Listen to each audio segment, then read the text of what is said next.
Listo, ¿verdad? Ok, Sí. ok. Muchas gracias. Hola, muy buena tarde a todas y todos los que nos acompañan. Continuamos con las mesas del Seminario de Corporalidades, coordinado por la doctora Alejandra Aguilar Ross del CIESAS Occidente. El día de hoy nos toca presentar la mesa 5, la salud como dimensión corporal. Nos acompañan el día de hoy la doctora Andrea Cristina Moctezuma Valderas, la maestra Laura Corrales Blanco, la maestra Emma Oropesa de Anda y la maestrante Stephanie Guadalupe Rendón Medina. Voy a presentar el día de hoy con la primera ponencia titulada Una aproximación antropológica a las enfermedades de baja prevalencia, el caso de la ataxia tipo 7 y la ictiosis laminar en el estado de Veracruz, que está a cargo de la doctora Andrea Cristina Moctezuma Valderas. Ella es licenciada en Antropología Social por la Universidad Autónoma de San Luis Potosí, maestra en Antropología Social por el Colegio de San Luis y doctora en Ciencias Sociales por el Colegio de San Luis.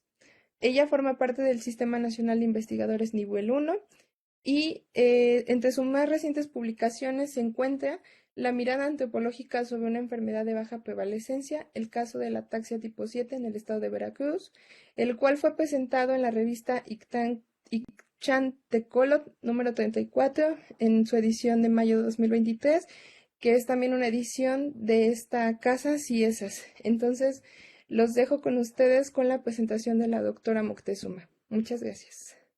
Muchas gracias, Rocío, por la presentación. Hola, buen día a todas, a todos los que nos acompañan este día en esta mesa 5. Bueno, voy a hablar el día de hoy de dos enfermedades, consideradas o catalogadas como raras o poco frecuentes en el estado de Veracruz. Y bueno, es el caso de la ataxia tipo 7 y la ictiosis laminar en el estado de Veracruz. Y agradezco mucho si me pueden ayudar pues con la siguiente diapositiva. Listo. Bueno, solamente para generar un contexto, las enfermedades raras o poco frecuentes, pues según el artículo 224 de la Ley General de Salud de México, establece que son enfermedades que tienen una prevalencia de no más de 5 personas por cada 10,000 habitantes. Y actualmente se tiene un estimado de que más de 8 millones de mexicanos viven con alguna enfermedad de esta característica. Por favor, la que sigue. Y bueno, es muy interesante y que este tipo de enfermedades tienen una alta prevalencia, aunque son poco frecuentes, encuentran una alta prevalencia en ciertos contextos geográficos de nuestro país. En este caso estamos hablando del estado de Veracruz, en donde dos enfermedades coexisten en este mismo territorio, bueno, en este mismo estado, y se presentan con el mayor número de población a nivel internacional que viven con ambas enfermedades. En el caso de la ataxia tipo 7, se estima que existe una prevalencia en la población en general de una persona por cada 100,000 habitantes a nivel mundial. No obstante, en el estado de Veracruz tiene una incidencia de 423 sobre 100,000, ¿no? Estamos hablando del mayor número a nivel internacional con esta enfermedad, y esta enfermedad tiene sobre todo presencia en la zona centro del estado de Veracruz, en el agro veracruzano, específicamente en 5 municipios que son aledaños a Jalapa, la capital, o bueno, que se encuentran a una hora y media de distancia. Estamos hablando de Tlaltetela, Cozatlán, Jico, también estamos hablando de una parte de Coatepec y Tuzamapan. Sí, estos municipios están en la parte zona centro, ahí está ubicado con una flecha en color rosa, muy cerca de la capital del estado de Veracruz. Por su parte, la ictiosis laminar se presenta en uno de cada 200,000 personas, pero en la zona de las altas montañas de Veracruz, sobre todo en la región de Zongolica, hasta el momento se ha registrado un caso por cada 1,400 individuos. Esto a partir de la investigación que ha desarrollado el Grupo de Investigación Ictiosis México de la UNAM. La que sigue, por favor.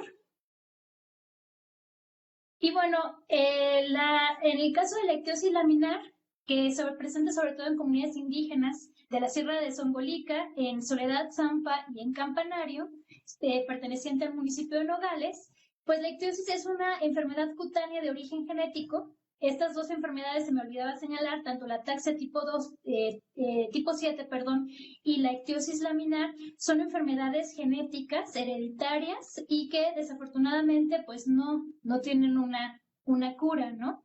Entonces, en el caso de la ictiosis, pues es una enfermedad cutánea de origen genético que provoca que la piel se vuelva seca y escamosa, como pues la de un pez. De hecho, de ahí viene su nombre, porque viene de ictis, que es pez en griego, ¿no? Y a su vez, bueno, se presenta mínima hidratación en la piel, nula presencia de componentes grasos, baja elasticidad, alta comezón, irritación, hipersensibilidad y un tipo de piel muy frágil y propensa a las heridas. Desafortunadamente, en este contexto de la Sierra de Songolica, pues tiene una alta prevalencia entre sus pobladores y, bueno, pues genera estas afectaciones en la piel que, bueno, en este contexto, en este clima, además en el clima de la Soledad Zompa, que es una comunidad muy alta, genera, pues hace mucho frío y entonces la exposición a altas temperaturas, tanto el frío como el calor, pues genera mayores afectaciones en la piel. Además, población indígena de escasos recursos que difícilmente inclusive tienen acceso a agua o a otros elementos para poder atender, cuidar adecuadamente este tipo de afección en la piel. La que sigue, por favor.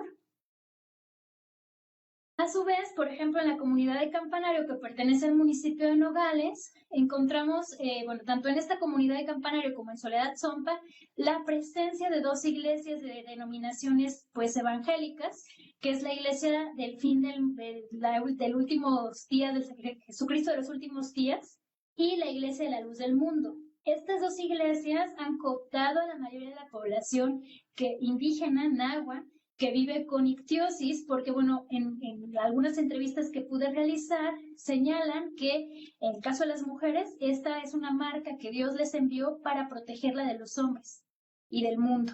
Entonces, lo ven como una marca divina y, bueno, es muy interesante cómo también el elemento religioso tiene una presencia y además, bueno, relaciones endógamas familiares, ¿sí? Pues que siguen generando que esta enfermedad inclusive sea normalizada entre las personas que habitan estas comunidades en las altas montañas de Veracruz. Pero, bueno, nuevamente quiero hacer énfasis, ¿no? También existen distintos procesos de desigualdad y de violencia que viven estas personas con ictiosis laminar en estos contextos indígenas, en estos contextos comunitarios. Ahí podemos ver una fotografía, esa es la iglesia de Jesucristo de los últimos días, de los santos de los últimos días, que se contrasta, ¿verdad?, con el panorama de las demás, del resto de las construcciones, que son la mayoría construcciones elaboradas, pues, a base de lámina, de madera, ¿no?, y de otros materiales, y esta es la única construcción que sobresale entre una comunidad con un alto índice de marginación. La que sigue, por favor. Y, bueno, la ataxia espinocerebelosa tipo 7 tiene presencia en estos municipios del agro veracruzano que ya mencioné. Y, bueno, ella es una forma típica de ataxia y se caracteriza por la pérdida progresiva de la coordinación muscular, dislalia, disminución de la agudeza visual, así como anormalidades en el movimiento de los ojos y disfagia. Y desafortunadamente las personas adquieren múltiples discapacidades hasta que pierden la vida. No hay una cura, es una enfermedad mortal y que genera un deterioro de la capacidad física, motriz de las personas. Bueno, la importancia de la investigación que estoy desarrollando, creo, es resaltar o rescatar las historias y las experiencias personales de las personas que viven con enfermedades de baja prevalencia para aumentar la comprensión y la empatía. Por tal motivo, la mirada antropológica sobre estas enfermedades permite dar visibilidad a otros aspectos que no han sido contemplados por las investigaciones de carácter biomédico. La mayoría de estas investigaciones son o han sido investigadas por el campo de la genética. Y entonces a mí me interesa entender el estigma, las implicaciones sociales, corporales y afectivas que experimentan estas personas y, en este sentido, hacer énfasis en lo que Le Breton señala sobre que el saber anatómico sobre el cuerpo se ocupa únicamente de la máquina humana y no del hijo o del amigo, es decir, del ser humano en su singularidad. Y, bueno, la que sigue, por favor. El objetivo de la investigación, pues, es analizar las prácticas y representaciones corporales de las personas que viven con ataxia espinocerebelosa tipo 7 e ictiosis laminar en el estado de Veracruz a partir de estos tres elementos: la representación sobre dichas corporalidades, el estigma que generan estas enfermedades y las reapropiaciones corporales de las personas que tienen estas enfermedades como prácticas de resistencia. Respecto a las representaciones sobre las corporalidades, pues es importante señalar que existen, ¿verdad? Históricamente los cuerpos que se salen de la norma hegemónica pues han sido relegados a los márgenes de la sociedad, experimentando cotidianamente exclusión, estigmatización y violencias físicas y simbólicas. En el caso de las personas que viven con estas enfermedades, estas han sido patologizadas a partir del signo de la enfermedad rara. Entonces son vistos como corporalidades enfermas, indeseables, desagradables, pues se generan procesos de exclusión y obviamente el estigma. Y este estigma yo lo estoy vinculando estrechamente con las múltiples desigualdades intersectadas a las que se enfrentan las personas que viven con enfermedades de baja prevalencia. Por ejemplo, las mujeres con ictiosis laminar que fueron entrevistadas señalan que debido a su falta de formación educativa, los únicos trabajos para los cuales se encuentran calificadas corresponden a actividades de cocineras o trabajadoras domésticas. No obstante, debido a su apariencia física, no son contratadas. A su vez, señalan que el contacto de su piel con detergentes y otros químicos les generan severos daños, por lo que es difícil para ellas llevar a cabo las tareas de limpieza del hogar y de igual forma no pueden exponerse al sol ni a altas temperaturas. Esto ha limitado su participación en las actividades de trabajar la tierra o acarrear la leña para poder cocinar. Por su parte, en el caso de la ataxia tipo 7, debido a los movimientos involuntarios del cuerpo y a la dislalia o digamos, dificultad para articular palabras, las personas suelen ser señaladas como personas que se encuentran bajo los influjos del alcohol. Por tal motivo, popularmente dicha enfermedad es conocida como la enfermedad del borracho. Este estigma ha generado que las personas sean despedidas injustificadamente de sus empleos, pues se les niegue su acceso a instancias de gobierno u otros espacios públicos. A su vez, la mayoría de los varones que ven afectados por la ataxia eran campesinos o trabajadores migrantes y en la actualidad la mayoría de ellos subsisten únicamente con el apoyo a las becas del bienestar que son dirigidas a personas en situación de discapacidad, lo cual les ha reconfigurado su papel hegemónico de ser varones proveedores. Esa parte creo que es muy importante señalarla. En el caso de las personas con ataxia tipo 7, debido a la explicación genética hereditaria, el estigma y también de la ictiosis laminar no solo es de carácter individual, sino que también de orden familiar. Por tanto, existe una estigmatización de ciertas familias que durante varias generaciones han presentado la enfermedad. En el municipio de Tlaletela me han señalado distintas ocasiones que hombres cuya familia ha tenido la enfermedad o mujeres se han visto, digamos, limitados respecto a entablar relaciones sexoafectivas con personas, ya que estas personas suelen estigmatizarlos y decirles que pueden contagiar la enfermedad o transmitirla. También existe una serie de prácticas y elementos simbólicos implementados por las personas. ¿Pueden pasar la siguiente, por favor? Claro. Doctora, ya le quedan 4 minutos. Sí, ok. Existe una serie de prácticas y elementos simbólicos implementados por las personas para reapropiarse de sus identidades y corporalidades, las cuales no han sido cooptadas al 100% por el signo de la enfermedad rara o de baja prevalencia. Dichas reapropiaciones corporales son prácticas de resistencia que se refieren a actos mediante los cuales las personas, especialmente aquellas que han sido marginadas o subyugadas debido a factores como el género, la orientación sexual, la raza, la discapacidad o la enfermedad, reclaman el control sobre sus propios cuerpos y narrativas como una forma de resistencia política y social. Entonces, estas reapropiaciones, si me pueden pasar, creo que ya la última diapositiva, para ya ir cerrando, porque... Claro, ¿esta? Sí, exactamente. Busca desafiar y cambiar las estructuras de poder que perpetúan la opresión y la discriminación basada en la apariencia y la identidad corporal hegemónica. En este caso, por ejemplo, en el caso de las personas con ataxia 7, he identificado al realizarse los tatuajes como de personas que viven con la enfermedad, pero también los familiares de las personas se realizan tatuajes para recordar a sus seres queridos cuando estos fallecen. Y esto me parece muy importante porque pues, forma parte de esas reapropiaciones corporales. Por ejemplo, Karime, que tiene ataxia espinocerebelosa al cumplir 18 años, quiso como un ritual de paso hacia la adultez hacerse un pequeño tatuaje de un corazón en su brazo izquierdo. Bueno, ya para finalizar, creo que es muy importante entender que las personas con enfermedades de baja prevalencia a menudo enfrentan estigmatización y marginación debido a la falta de comprensión y conocimiento en la sociedad sobre estas condiciones. Estas personas pueden llevar en sus cuerpos símbolos de esta marginación como miradas de desprecio o rechazo por parte de otros miembros de la sociedad. Cada persona con una enfermedad de baja prevalencia tiene una experiencia única y creo que eso es muy importante, por lo cual yo estoy haciendo este trabajo para poder recuperar estas narrativas personales que tienen las personas sobre sus cuerpos y sobre sus vidas. Entonces, bueno, finalmente quiero terminar diciendo que los símbolos en los cuerpos de las personas con enfermedades de baja prevalencia son una manifestación importante de cómo la cultura, la sociedad y la identidad individual se entrelazan en el contexto de la enfermedad.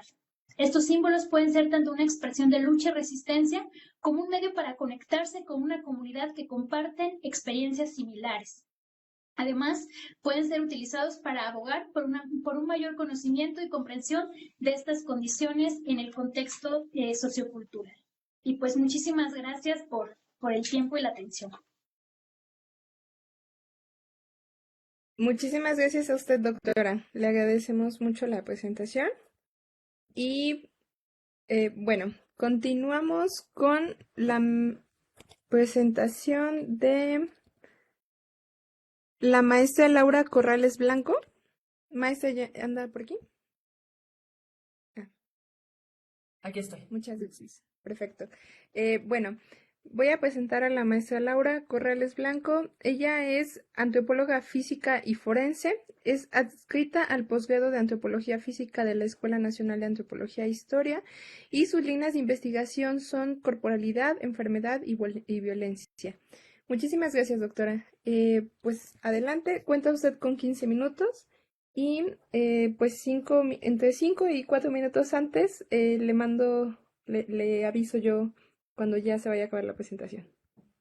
Perfecto, pues vamos a empezar y vamos a hacer un viaje ahora al pasado porque vamos a hablar de estos cuerpos enfermos en el pasado, en época colonial, también en época de la independencia, en lo que forma parte de mi investigación de doctorado, que sería un acercamiento a la violencia estructural a través del estudio de la sífilis en la Ciudad de México en época colonial. En realidad, cuando digo, soy antropóloga forense o arqueóloga, ¿no? Siempre nos acercamos a estos individuos, ya sea que murieron recientemente, o sea, que murieron hace varios siglos, como es en este caso, y lo más fácil de ver en ellos es la violencia directa, ¿no? Porque la vemos en los traumas, la vemos en sus causas de muerte, etcétera.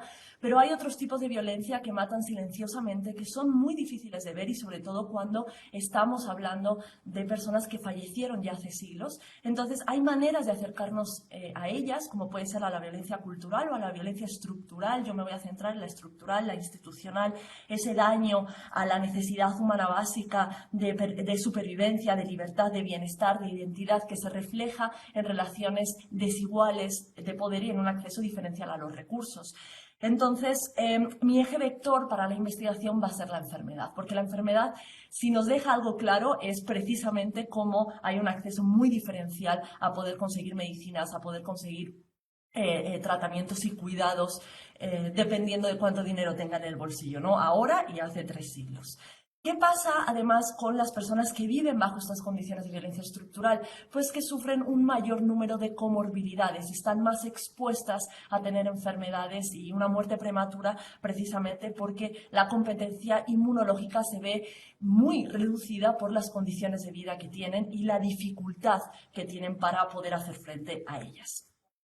Entonces aquí surgiría una pregunta muy interesante que se ha cuestionado incluso en la Escuela Nacional de Antropología e Historia y es: ¿podemos estudiar el cuerpo desde la bioarqueología? Sobre todo si tenemos en cuenta estos conceptos de embodiment, me estoy pensando en sordas, ¿no? Mucho de, oye, pero es que el cuerpo es experiencia, en los cuerpos sentipensantes de los que nos habla Josefina Ramírez. Pero ¿podemos acercarnos? Pues yo creo que toda investigación tiene sus limitaciones.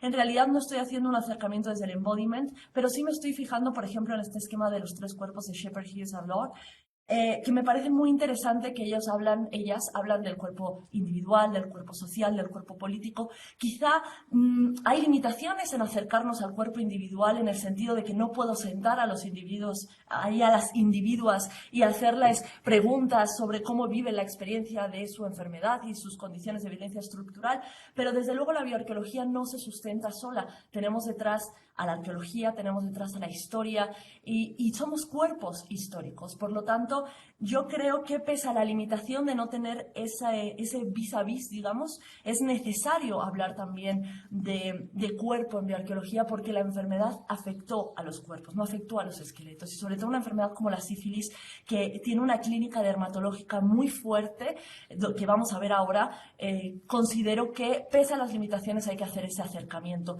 Desde luego, muchísimo más importante en ese cuerpo social, cómo la representación social de la enfermedad va a afectar a los individuos. Volvemos a que es una enfermedad, ahora lo vais a ver, que es muy importante para ver esto. Y, por supuesto, el cuerpo político, cómo se busca dominar, cómo se busca controlar estos cuerpos enfermos y se los estigmatiza y se los reduce a alas específicas de hospitales para ser encerrados, para ser ocultados en esa especie de heterotopía o incluso no lugar. Ahora, voy a bajar otra vez. Es importante también que tengamos en cuenta que cuando estamos estudiando la violencia y estamos estudiando la enfermedad, todo va a derivar de condiciones de etnia, de clase social y, por supuesto, una enfermedad así que además es venérea, tiene muchos condicionamientos de género. Por lo tanto, vamos a necesitar también tener esos pequeños ejes en consideración cuando hagamos esta investigación. Normalmente nos centramos en la enfermedad en sí, pero yo en este caso me quiero centrar también en el tratamiento. Podemos acceder a conocer si hay un tratamiento diferencial contra esta enfermedad por medio de un análisis que os voy a explicar a continuación. Entonces, ¿por qué escoger la sífilis? Porque yo creo que si hay una enfermedad en el pasado que haya modificado tanto la historia de los cuerpos, de sus vestimentas, que ha incrementado y ha mejorado incluso las operaciones de cirugía estética, el comercio de pelucas, etcétera, ha sido sin duda esta enfermedad, que es una bacteria de corte evidentemente venéreo, y quiero que penséis en los estragos que tuvo el SIDA, sobre todo en condiciones de estigmatización en los años 80 y 90, ¿no? La sífilis, pues ahora imaginaos que se contagiaba todo el mundo, que tenemos para la época colonial, incluso de la independencia, que una gran parte de la sociedad tenía esta enfermedad. Es una enfermedad crónica que va empeorando conforme pasan los años, pero que a lo mejor es una enfermedad de larga duración, 40 años, y puedes no haber muerto de sífilis si la tienes, pero que tiene manifestaciones clínicas muy evidentes y que además aquí, al ser venérea, todo el peso de la Iglesia y del Estado recae sobre las personas que la padecen, sobre todo las mujeres y sobre todo las prostitutas, ¿no? Es una enfermedad que nos va a hablar mucho de la diferenciación de género y de que ese acceso diferencial a los recursos también está muy basado en esto. Fijaos aquí, tenemos por ejemplo a esta mujer que ya tiene, bueno, es un dibujo, ¿no?, de una mujer con una sífilis, ya casi neurosífilis terciaria, donde vemos pérdida de cabello, vemos toda esa piel llena de chancros. Por eso la moda cambió para taparse los chancros, ¿no?, y la piel que se viese lo menos posible. Por eso aumentaron las pelucas, porque se cae el pelo, porque incluso te hacen literalmente boquetes en el cráneo. Y además es una enfermedad muy visual porque, aparte de todo esto, afecta a las mucosas. Por lo tanto, hace que la nariz, los labios se pierdan. Entonces, imaginaos el impacto que siempre tenía ver a alguien a quien les faltaba literalmente la cara. Esto hace que la cirugía estética empiece a buscar las maneras de crear esas narices prostéticas para poder devolver la cara a los enfermos de sífilis, y que también se generen, como nos contaba nuestra compañera anteriormente, todas estas reapropiaciones corporales que nos hablan de una resistencia. En este caso, hay grupos incluso en Londres de gente de alta jerarquía social que se reúnen y fundan el Club de los No Narices para reivindicar que, pese a tener o a no tener en este caso nariz, pues no deben ser estigmatizados.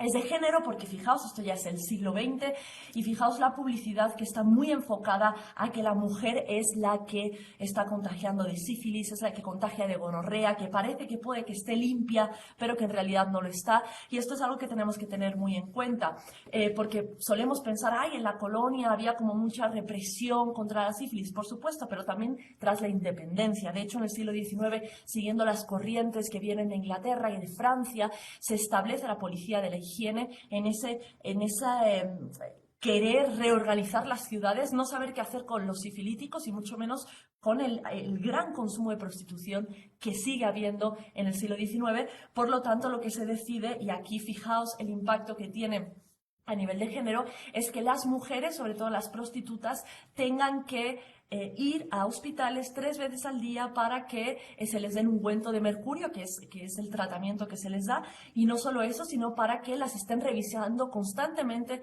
están revisando sus cuerpos para ver si hay algún chancro que nos pueda decir que es sifilítica y si es así, encerrarlas, ¿vale? Entonces tenemos incluso sus fotografías. Esto es del registro de mujeres públicas de la ciudad, creo que ahora está en Cuernavaca. Tenemos descripciones sobre ellas, podemos ver además sus vestimentas, sus diferencias étnicas. No todas las prostitutas eran únicamente indígenas, había también africanas, mestizas, españolas. Todas las mujeres de todas las castas podían llegar a la prostitución. Y fijaos cómo se hace este registro de ellas, que además es muy interesante porque nos acerca, con muchas limitaciones, pero nos acerca a conocerlas realmente y alejarnos solo del simple individuo que ya está esqueletizado. Entonces, ¿cuál es el problema? Que la sociedad novohispana y posteriormente la de tras la independencia es un poco lo mismo, estaba muy estratificada, tenemos las diferentes castas, que bueno, esto como entre muchas comillas, porque las castas son más teóricas que realmente en la vida real, pero bueno, sí había ciertas diferenciaciones. Y luego tenemos el género, ¿no? El acceso al mercurio en concreto como cura también está muy limitado, pero no de la manera que podríamos pensar. El mercurio, aquí vemos una imagen que es el martirio del mercurio, envenena los cuerpos, ¿vale? Entonces se daba como una medicina contra la sífilis, pero en realidad pues no tenía mucho efecto. Y al final eran unos espantos terribles que la gente casi que prefería morirse de sífilis que recibir el mercurio, pero de ahí surgió la famosa frase de una noche con Venus, una vida con mercurio. Lo que tiene el mercurio es que al ser un metal, que además es pesado, pues se va acumulando en los huesos. Por lo tanto, cuando una persona muere y quedan solo sus esqueletos, nosotros podemos hacer estudios de mercurio para saber si había recibido o no había recibido estos tratamientos.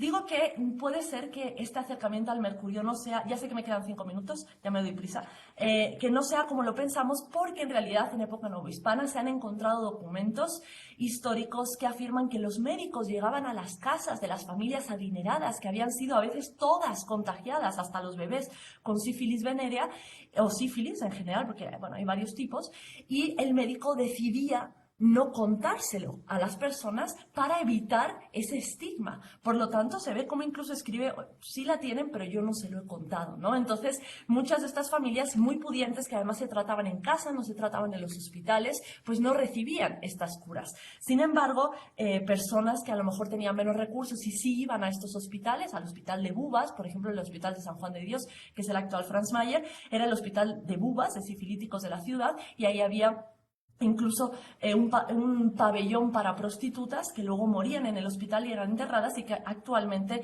esos enfermos de ese hospital, parte de ellos están en la Escuela Nacional de Antropología e Historia.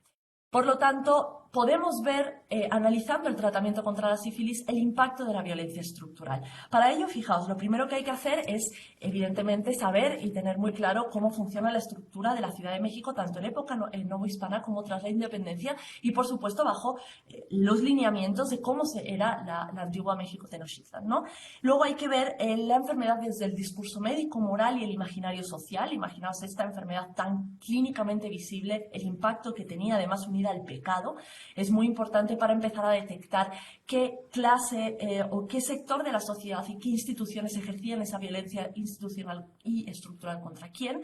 Luego tenemos los individuos más afectados. Aquí vemos un cráneo que está afectado por una sífilis terciaria. Fijaos cómo ya la enfermedad ha roto incluso la tabla del propio cráneo. Fijaos cómo la nariz está muy redondeada porque precisamente ya se ha perdido, ¿vale? Y luego hay que evaluar el uso del mercurio en relación con los niveles socioeconómicos, étnicos o de género. Para ello, este es el mapita que hay que hacer el análisis de elementos traza para poder sacar el mercurio de los huesos, primero del grupo patológico, es decir, hay que seleccionar individuos, sobre todo en las salas de San Juan de Dios y otros hospitales que también tuviesen sífilis. La sífilis en su etapa terciaria afecta al hueso en algunas ocasiones, por lo tanto, tenemos que hacer análisis de los individuos a nivel esquelético para detectar si tenían sífilis, y una vez que se hace eso, se toma este análisis de elementos traza para ver las cantidades de mercurio que nos aparecen en hueso. Del grupo patológico y un grupo de control que no tenga la enfermedad o que no se vea evidentemente en los huesos. Y de aquí tenemos que ver, entonces, comparar cómo están esos niveles altos, más altos de lo normal, de mercurio, sobre todo en individuos que pertenecen al mismo hospital, al mismo cementerio, nos estarían indicando que recibieron tratamiento contra la enfermedad, y aquí habría que ver entonces condiciones de sexo, género, estatus y grupo étnico. Si queremos ligar entonces, y con esto ya voy a acabar, la enfermedad en sí a las condiciones de violencia estructural, lo que tenemos es que hacer un análisis mucho más profundo. Yo ya tengo mi análisis de elementos traza, yo ya sé quién recibió más o menos cantidad de mercurio para tratar la enfermedad, y ahora evidentemente yo tengo que hacer toda una reconstrucción histórica y tengo que empezar a demarcar en estos individuos quiénes pertenecen a un grupo vulnerable. A través del estudio de los huesos nosotros podemos conocer si las personas sufrieron desnutrición, sufrieron cualquier tipo de disrupción en su desarrollo debido a condiciones de violencia estructural y de acceso diferencial a los recursos. Tenemos también un acercamiento a la violencia porque en los huesos podemos observar condiciones de trauma, no solo patología, ¿no?, sino trauma o incluso actividades que realizaban durante muchos años que dejaron marcas en sus esqueletos y que nos pueden dar pistas sobre cómo vivieron sus vidas. Y todo esto tiene que estar enfrascado en ver cuáles son las fuentes de violencia, tanto en época colonial como en época de independencia, y ver cómo funcionan las estructuras de poder y quiénes están tomando las decisiones para estigmatizar los cuerpos. Una vez hecho toda esta metodología, podemos entonces acercarnos a conocer esta problemática. Finalmente, estas son las colecciones que se van a utilizar. Fijaos, Hospital de San Juan de Dios, bajo estatus, ahí hay prostitutas enterradas, aparte de otros enfermos, por supuesto. Catedral Metropolitana, que tiene un mayor rango social para ver esas diferencias entre clase social. El Panteón de San Andrés, con otra ala de prostitutas, y el Hospital de San José de los Naturales, con población sobre todo india, así lo llamaban en la época, y de origen africano. Así que bueno, yo acabaría aquí, y es algo que se está haciendo actualmente, por lo tanto no hay resultados, pero desde luego con este seminario pues ha ayudado mucho a asentar ideas que previamente a lo mejor no estaban tan asentadas. Muchísimas gracias. Muchas gracias, maestra Laura. La verdad es que pues las presentaciones, tanto de la primera ponente como esta, la verdad están magníficas, muy interesantes, cada una desde el campo de la antropología, desde la cuestión histórica. Y bueno, pasamos con las demás compañeras. Es el turno de presentar a la maestra Emma Oropesa de Anda. Ella presenta la ponencia Cáncer de mama, de la reconstrucción mamaria con implantes al cierre estético plano. Voy a presentarla rápidamente.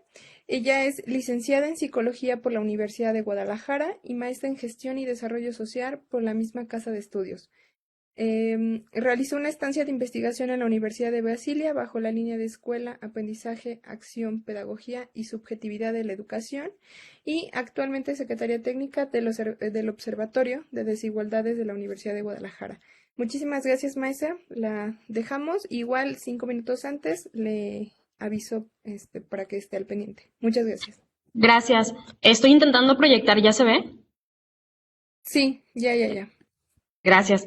Bueno, pues gracias por la presentación. Y bueno, mi trabajo se basa prácticamente todo en mi tesis de maestría, de la maestría en Gestión y Desarrollo Social en la Universidad de Guadalajara, pero la parte final tiene que ver más con una producción externa. Bueno, el trabajo, como ya se mencionó, es de la reconstrucción mamaria al cierre estético plano. Y pues bueno, para comenzar a explicar el cáncer de mama, que muy probablemente lo tenemos muy reconocido, que es todo tipo de cáncer que inicia en la mama, pero en algunos momentos no llega a ser diagnosticado de manera directa y se diagnostica cuando empieza a tener consecuencias debido a una metástasis. Entonces, el cáncer que puede ser diagnosticado en estómago, en pulmón o en alguna otra área, generalmente, en el caso del cáncer de mama, tiene su origen, o más bien siempre tiene su origen en la mama, pero se habla de una metástasis. Actualmente el tratamiento es sumamente costoso en México, sobre todo a partir del cierre del Seguro Popular. Cuando existía el Seguro Popular, todavía más o menos antes, en 2013, rondaba los 400,000 pesos y actualmente puede superar los 2 millones de pesos, incluso acercándose a los 3 millones de pesos.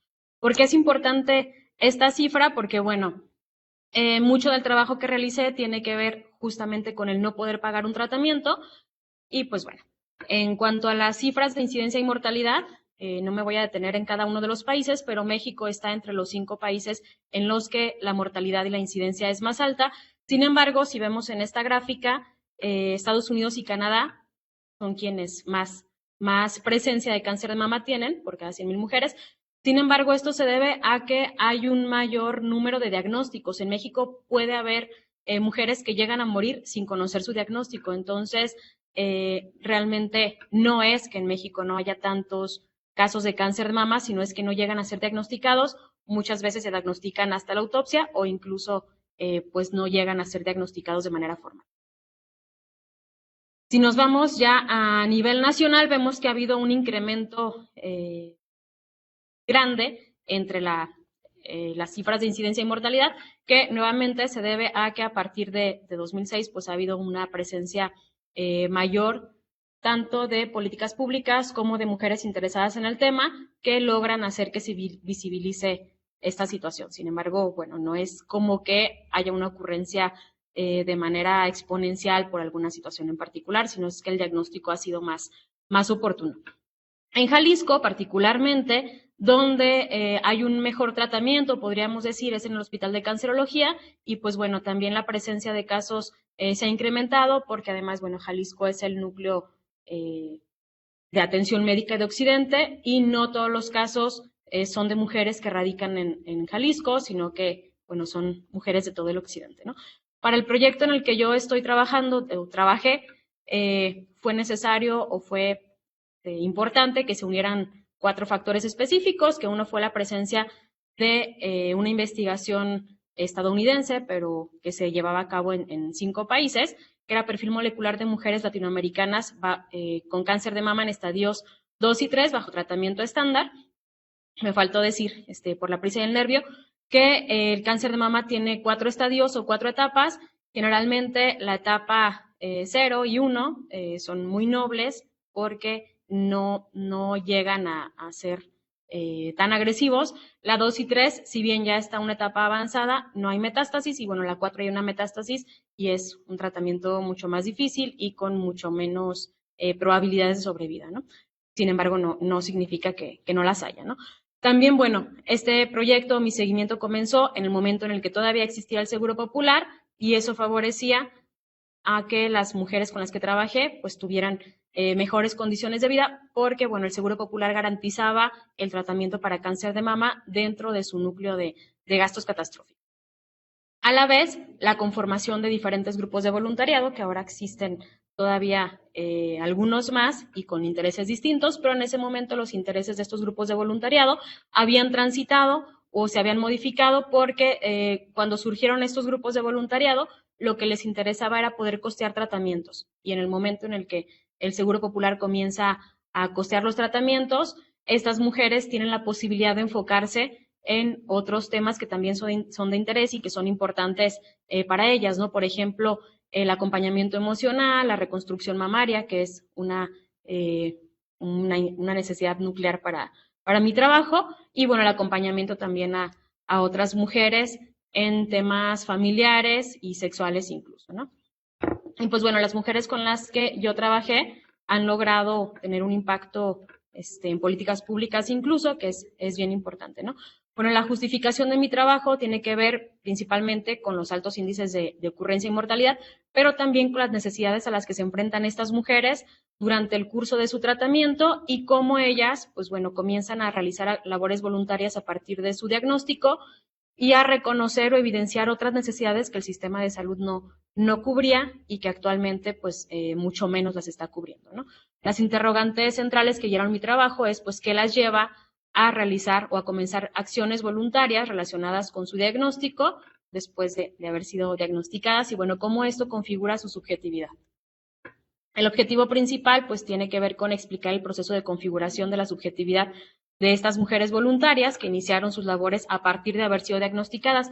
Las mujeres con las que yo he trabajado no iniciaron a ser voluntarias previo a su diagnóstico, sino que fue a partir del diagnóstico y de cómo esto les impactó que decidieron involucrarse en estas labores. Bueno, parto de la teoría de la subjetividad, que es una teoría propuesta por Fernando González Rey y Albertina Midhans, donde un poquito la gráfica nos ayuda a explicar de manera rápida la teoría. Si empezamos de la partecita amarilla, nos dicen que hay una experiencia vital, en este caso el cáncer de mama, que las lleva a configurar su subjetividad como individuos, pero que también hay elementos sociales que influyen en esta configuración subjetiva. Ambos elementos hacen que estas mujeres den un significado específico al diagnóstico o que le den un sentido subjetivo y eso lleva a modificar quiénes son, ¿no? A que se configure su subjetividad. Y bueno, eso hace que haya una emergencia del sujeto, que la emergencia del sujeto no necesariamente es positiva, según esta teoría, pero en el caso de estas mujeres sí que podríamos reconocerla como positiva porque trascienden la enfermedad y bueno, se convierten de algún modo en activistas sociales o en voluntarias y posteriormente en activistas sociales. También parto de la perspectiva o la teoría de la agencia de Giddens porque, bueno, estas mujeres comienzan a convertirse en actoras de su propia realidad y a producir efectos distintos, ¿no? Sobre lo que se esperaba o socialmente podría esperarse de ellas y pues bueno, contribuyen a la eliminación de las principales fuentes de privación de la libertad, en este caso de la enfermedad, desde la perspectiva de Amartya Sen, pero también de la carencia de posibilidades médicas, ¿no? También, bueno, lo pongo en diálogo con la poética erótica de la relación, que si bien lo ha teorizado más Karina Vidaseca, parte de la propia experiencia justamente de un diagnóstico con cáncer de mama y la imposibilidad para atenderse, de Audre Lorde, una feminista afroamericana, y pues bueno, el cómo se hace comunidad desde los afectos a partir de este diagnóstico, ¿no? La estrategia metodológica que empleé fue basada tal cual en la perspectiva teórica que utilizo, la teoría de la subjetividad, que es una perspectiva histórico-cultural que tiene su propia propuesta de epistemología cualitativa y bueno, yo seguí el método biográfico, pero a partir del punto de no retorno que viene a ser su diagnóstico. Pues bueno, entre los resultados más importantes, pues hay 3 momentos y un cuarto momento que es en el que estoy trabajando ahora, pero bueno, el primer momento es donde aparece la detección de una bolita, que no necesariamente es el diagnóstico ya de cáncer, sino la posibilidad de que exista este diagnóstico, ¿no? Y cómo enfrenta a las mujeres pues a la posibilidad del diagnóstico y bueno, ellas se vivían en una especie de ilusión de inmunidad, donde creían que ellas no iban a ser diagnosticadas con cáncer de mama, o que si bien, aunque otras mujeres en su familia o en sus núcleos sociales cercanos habían vivido este diagnóstico, a ellas no les iba a pasar, ¿no? Después, la detección, o más bien, el diagnóstico que entre los resultados que yo he obtenido, generalmente no es un diagnóstico muy oportuno, es un diagnóstico al que es difícil acceder, ¿no? ¿Por qué? Porque al parecer hay una pobre capacitación, principalmente de ginecólogas y ginecólogos, cuando no se promueve que nos atendamos o que podamos llevar esta revisión con médicos oncólogos, ¿no? Oncólogas o gineco-oncólogos.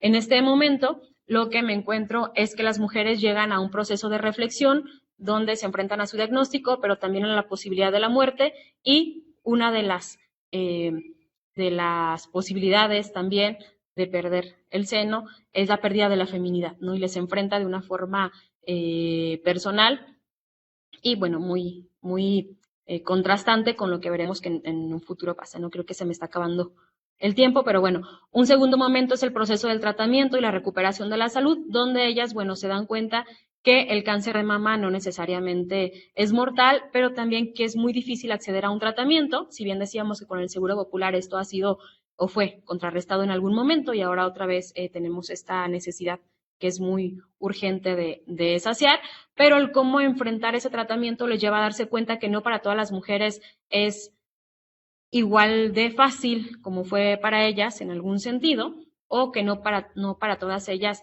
hay una garantía de que puedan acceder a él, ¿no? Esto las lleva a enfrentarse o a seguir un curso donde el tratamiento sería esa experiencia vital, el considerarse no como enfermas, sino en algunos casos como guerreras, que también hay algunas que están en contra de utilizar de adjetivarlas de esa manera, empiezan a ser conscientes de sus redes de apoyo y eso las hace ser más empáticas con la situación de otras mujeres y a reflexionar sobre que pueden hacer algo al respecto, ¿no? El considerarse más fuertes, incluso una parte bien importante fue el descubrir que son amadas, o sea que hay mucha gente en su contexto social, en su familia, que las hace sentir más amadas de lo que ellas se creían y bueno, el darse cuenta que son capaces de hacer algo y de mover incluso las estructuras sociales, ¿no?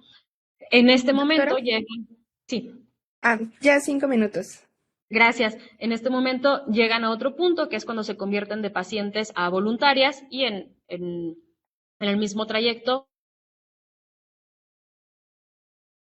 social, donde pues lo importante fue revisar, ¿no? ¿Qué pasa con esa motivación a la acción y cómo sus acciones voluntarias tienen un impacto no solamente en sus vidas, sino también en la vida de otras mujeres, ¿no? Pensaríamos otra vez el cáncer como ese momento o la práctica de acciones voluntarias como ese momento detonante, el darse cuenta que pueden hacer algo, que ellas saben hacer algo,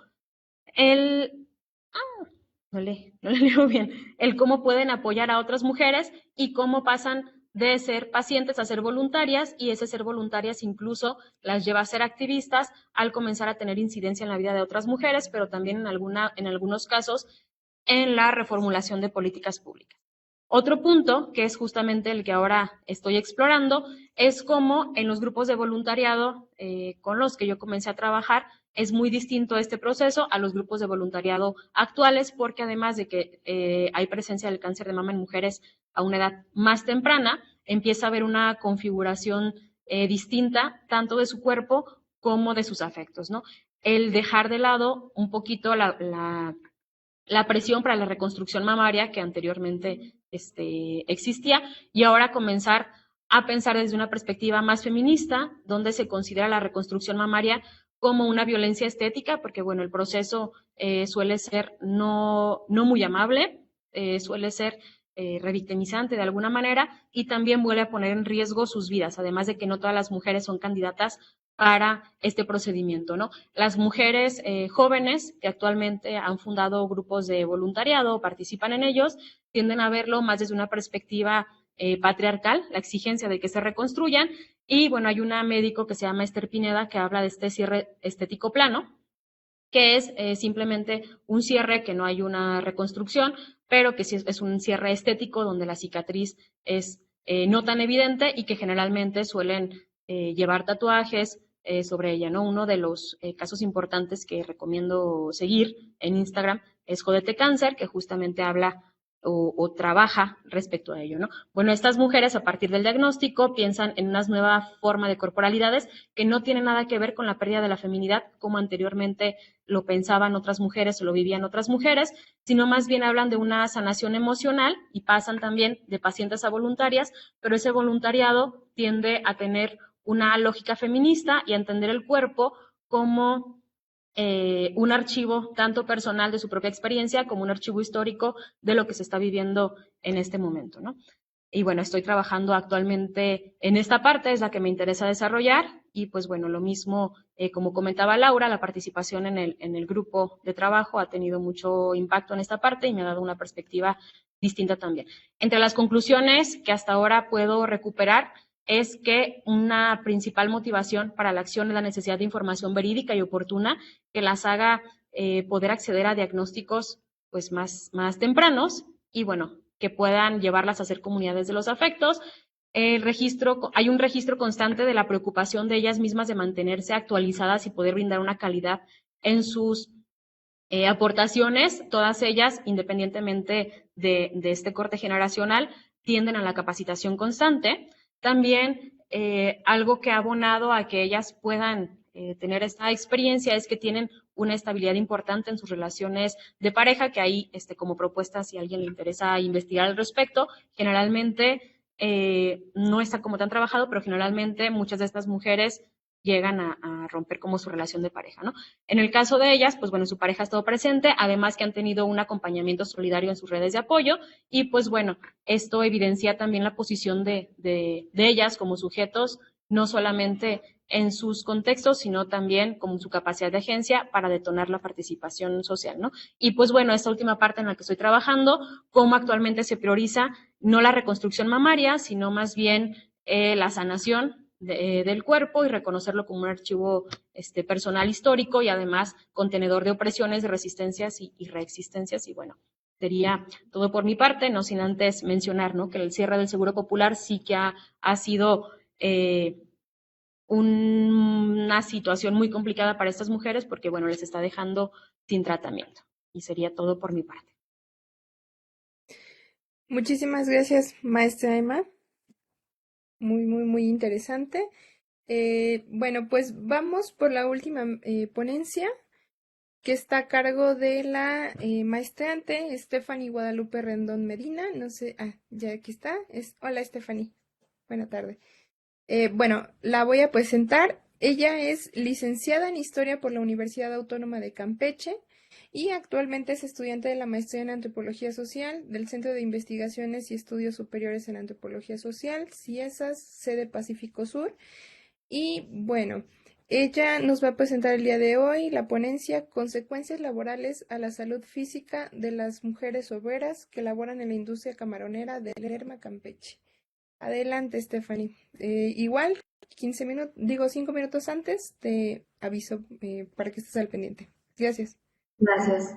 Bueno, nada más quería hacer como una aclaración. No sé si me puedas apoyar, Rocío, porque lo quiero compartir, pero no me está dejando registrar como la ventana de PowerPoint, sino justo me manda a Drive. Bueno, ¿ya le diste clic en donde está la pantallita? ¿Donde está el icono de la pantalla? ¿Tienes Mac? No, es que luego se bloquean por los permisos. Entonces, listo, ya la estamos viendo. Voy a intentar Sí. compartirla de esta manera para no atrasarnos. Sí, Bueno, ¿lo ven bien ahí? Sí, sí se ve. Ok, bueno, voy a empezar para no atrasarme. Bueno, el trabajo que les voy a compartir pues deviene de la investigación que estoy realizando en antropología social y bueno, el título ha cambiado del momento en el que lo compartí a este momento, ¿no? Porque en este momento me interesa justo dimensionar las experiencias de trabajo de las mujeres en función de la industria camaronera que están atravesadas por la precariedad y que laboran en la industria camaronera del Lerma Campeche. En ese sentido, puedo comentar que el objetivo general pues, de esta investigación justo es el análisis de las experiencias de trabajo, pero que justo partiendo desde las epistemologías feministas, ahí lo logran ver bien, era mi temor, que no se compartiera bien esta parte de No, sí se ven bien. la Bueno, en su gráfica. ¿Sí? caso, un poco las gráficas, bueno, el diagrama es el que posiblemente se movió un poco. Bueno, espero que lo logren apreciar. Bueno, básicamente en el diagrama, justo y partiendo de las epistemologías feministas, las experiencias de las obreras comprenden los relatos y las narrativas más importantes en función de toda una construcción narrativa de la industria camaronera que sus experiencias de ellas se desarrollan en las plantas congeladoras como un espacio físico, que en sus relatos ellas dan cuenta de los derechos laborales, las políticas mercantiles y la higiene industrial.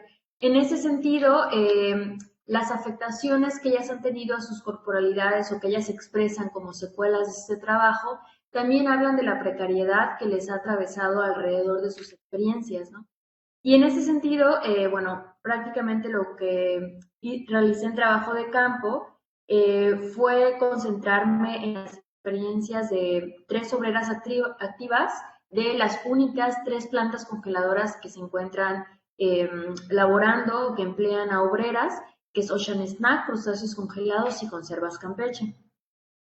Y estas plantas congeladoras, que también poseen sus flotas camaroneras, se distribuyen sobre todo a la entrada de la avenida del pueblo de Lerma, Campeche, que el pueblo es un pueblo urbanizado con calidad de puerto. Ahí se encuentra la administración de la Secretaría de Marina, se encuentra logística de Pemex, y claramente hay una unidad industrial pesquera y un centro de investigación acuícola y pesquera, que es el INAPESCA, que Campeche, por ejemplo, cuenta con 2 centros de investigación. En el país son alrededor de 3 estados que cuentan con 2 unidades de estos centros de investigación, y mencionarlos es importante porque es para dimensionar la importancia del pueblo y en calidad de puerto, ¿no? Y también como de estas configuraciones geográficas, pues que atraen ciertas dinámicas sociales, políticas y económicas, ¿no? Y que no es azaroso que ahí se encuentren todavía coexistiendo con la pesca industrial, que la pesca industrial pues es justo la pesca de altura que practican las empresas que comento, y que aquí este mapa tiene la intención de mostrar cómo, por ejemplo, se distribuye la planta congeladora de congelados que está dentro de la unidad del muelle industrial pesquero de Lerma, y justo enfrente de la planta congeladora se encuentra su flota camarón. Es la única. En el caso de Conservas Campeche se encuentra su flota igual dentro de la unidad pesquera, pero su planta congeladora se encuentra fuera del muelle, pero detrás, vamos a, entre comillas, a describir su ubicación en función de la unidad industrial pesquera de Lerma. Y finalmente Ocean Snack se encuentra en la parte de la dársena, como de este cuadrado no terminado, que ahí se encuentra su flota camaronera. Es decir, cada empresa posee no solo su planta de procesado, sino también pues estas herramientas, ¿no?, de transporte, de captura, que van en función de la pesca comercial. ¿Por qué mencionarlo? Porque son espacios en los que se distribuyen y se practican, ¿no?, y se configuran las dinámicas en el que las mujeres se desarrollan. Entonces, aquí rápidamente lo que quisiera comentar son las claves metodológicas que realicé el trabajo de campo de septiembre a mediados de diciembre del 2022. Realicé entrevistas semiestructuradas a obreras, a obreros, a jefes de planta, ¿no? Trabajé con Diario de Campo, realicé visitas al Sindicato de Hielo y Congeladora, visitas al Centro de Investigación Acuícola y Pesquera, la Administración Portuaria Integral, observación directa en las empresas y observación participante solo en una de ellas, que fue Ocean Snack. Trabajé también con el software de OneNote, justo para ir nutriendo la descripción que iba realizando la investigación, pero irla nutriendo de la fotografía documental que acompañó en todo el proceso para entender cómo funciona la industria y la maquila del camarón. Entonces, bueno, en el tratamiento de los datos, en los datos de las actoras principales, convergían ciertos elementos que fueron importantes acotarlos, ¿no? Y que devienen no solo de sus experiencias laborales, sino que también hablan de cómo ellas están atravesadas por los momentos históricos y que a la vez ellas están narrando cómo fueron esos procesos históricos alrededor de la industria camaronera y el desarrollo y el papel que ellas jugaban, ¿no? Por ejemplo, la que inicia en 1972, ella comenzó a la edad de 12 años, actualmente tiene 58 años de experiencia y ella es pensionada por el Instituto Mexicano del Seguro Social, sin embargo sigue laborando por justo, ella en su momento comentó que las cuestiones económicas, ¿no?, de estas pensiones no bastan para resolver la vida cotidiana. Pero aquí lo que quiero señalar, no solo en el tema de la edad, de la temporalidad, sino también remarcar la importancia de que en la década de los 70 ella describe que cuando ella ingresaba a la planta, que era una niña en de adolescencia, ingresó con su mamá, ingresó en temporada vacacional por necesidad económica, ¿no? de pausar el tema de la escuela, y ella ingresó a la planta congeladora sin guantes, sin cubrebocas, en chanclas, con falda, ¿no? Entonces interactuaban constantemente con hielo, ¿no? Entonces, además, al no poseer guantes, ella me describía que el camarón emite cierta, como una viscosidad, que a ella le quemaba la mano, inclusive como trabajaban, llegaron a infectarse los pies. Pero esta experiencia que ella relata es muy distinta a la experiencia de la que ingresa en 1994, que aunque ingresa con su mamá, ella ya ingresa a los 15 años, pero en las condiciones en las que ella ingresa, justo ya es con botas, con mandiles, ¿no? Es decir, la temporalidad de las que ellas me están narrando, que cuando ellas ingresan, no solo es una experiencia individual, sino también colectiva, que remite de procesos históricos, ¿no? ¿Y de qué me apoyo desde el horizonte teórico? Pues de los feminismos marxistas, ¿no? Y estos feminismos marxistas justo no solo me hablan del mercado laboral, sino cómo opera la división sexual del trabajo, cómo los dispositivos del sistema sexogénero determinan ciertas condiciones, o más bien me permiten explicar por qué ellas están trabajando en el procesado del camarón y por qué no están yéndose en los barcos a la carga y descarga del producto, o por qué ellas no se van a la pesca de altura, ¿no? Y en ese sentido, algo también que pues ya me gustaría compartir de lleno son los hallazgos importantes, ¿no? Y estos hallazgos importantes que tienen que ver con los procesos históricos y las narrativas me permitieron entender y construir los inicios y la consolidación de la producción del camarón, ¿no? Porque también el que ellas me hablaran de estas experiencias, de cuándo ingresan, quiénes ingresan, con quiénes ingresan, también me habla de cómo en el pueblo hay una transición en la década de los 30 a los 70 sobre todo, del campesinado a un sector obrero, ¿no? Se convierte la población de Lerma en un sector, pues sí, de población obrera, ¿no? Para la década de los 80 a finales de los 90, pues justo ya habla de cómo ya hay una configuración, una instauración y una consolidación de la industria camaronera en el que participan activamente las mujeres, y que normalmente ellas relatan que en la década de los 80 fueron años cruciales porque casi todas se insertaron en estos años, ¿no?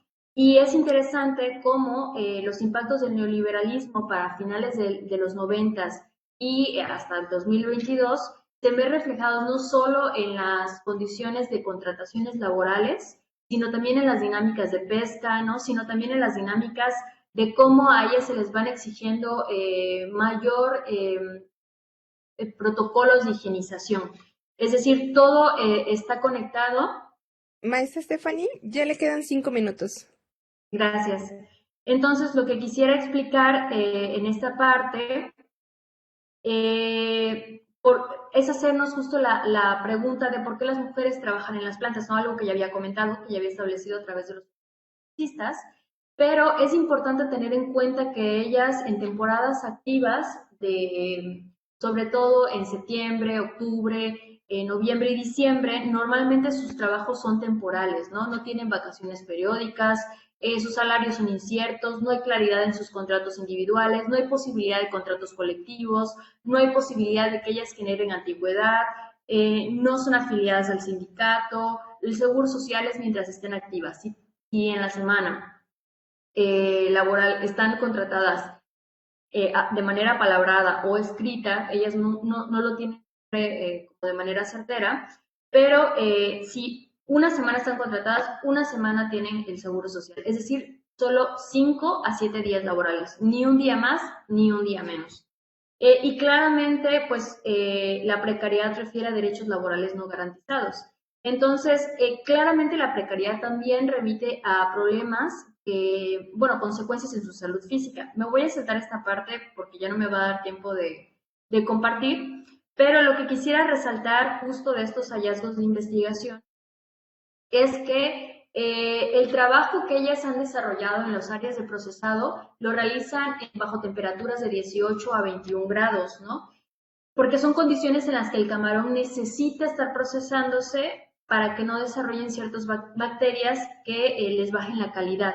Entonces, dependiendo del área en el que ellas estén trabajando, pues son las afectaciones, bueno, son las demandas corporales que van a necesitar, pero también van a ser las afectaciones a su salud.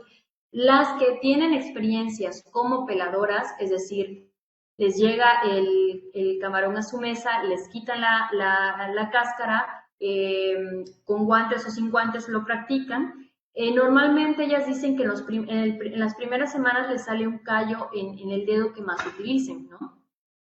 Y además, el estar constantemente con hielo, pues les ha implicado intolerancias al frío, ¿no? Pérdidas de fuerza en brazos y muñecas. No hablaron estrictamente de varices, pero sí hablan de cansancios en los pies, ¿no? Y algo que todas, independientemente de la práctica o de la técnica que empleen en las plantas industriales, comentaron, es que al tener de 22 a 58 años de experiencia en esas condiciones de las plantas congeladoras, ha implicado que sean intolerantes a temperaturas bajas. Estamos hablando que aquí la media de temperatura es de 30 grados y ellas, como se encuentran frente al puerto, cuando las temperaturas descienden, ellas han expresado que el frío les cala, es decir, tienen esa necesidad de cubrirse y no tolerar como las bajas temperaturas porque interiormente en los músculos o en los huesos, ellas expresan que no toleran ese frío, ¿no? Necesitan ponerse muchas calcetas o necesitan ponerse algo de tibieza o mantas o no salir justo frente al mar porque pues es algo que ellas relacionan con las consecuencias laborales.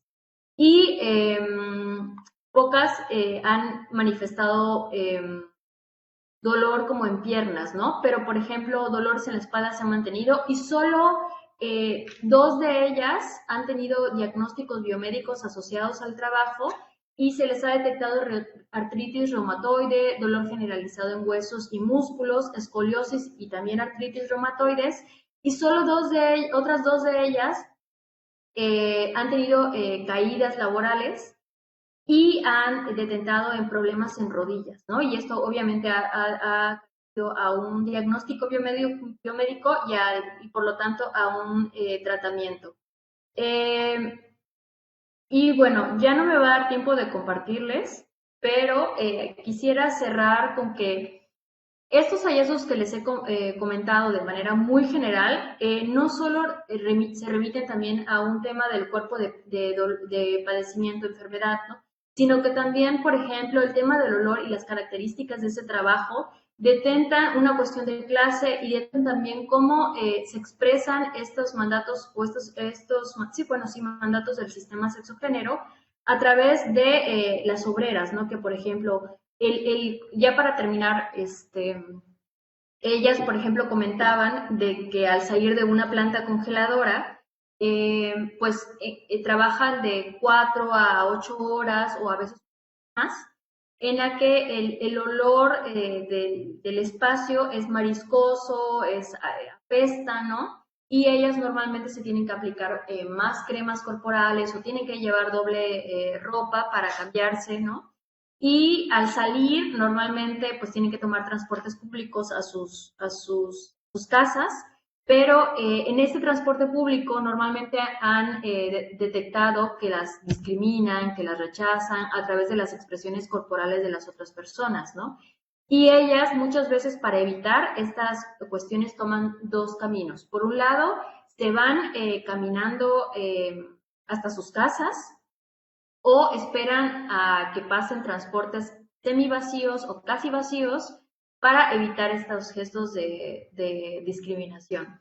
Pero a diferencia de estas experiencias de las mujeres, un jefe de una planta comentaba que pues esta peste o esto mariscoso para él representaba dinero o ganancia, ¿no? Porque él comentaba en una de sus experiencias que él respondía, no apesto, huelo a dinero, ¿no? Y él sí se posicionaba como un proveedor, aunque muchas de estas mujeres también como obreras también son proveedoras en sus hogares, ellas no se posicionaron como tal.